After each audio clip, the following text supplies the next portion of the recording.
ఇదే మా పూజ room. Yellamma, Mallanna and Sammakka Sarakka ఉంటారు. అవి కుండలు అనేటివి గురిగిలు అంటారు. ఇంకా తొట్టెలు అయితే కడుతున్నాము. ఆషాఢం లాస్ట్ వీక్ అనేసి పూజ అయితే చేసేసుకుంటున్నా. చూసేయండి.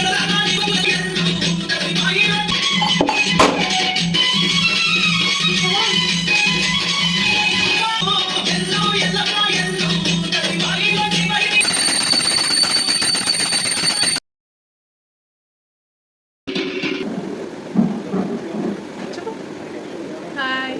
ఇంకా నేను బ్రేక్ఫాస్ట్ చేసేప్పటికి మధ్యాహ్నం 1:30 అయింది. నమస్తే నమస్తే నమస్తే.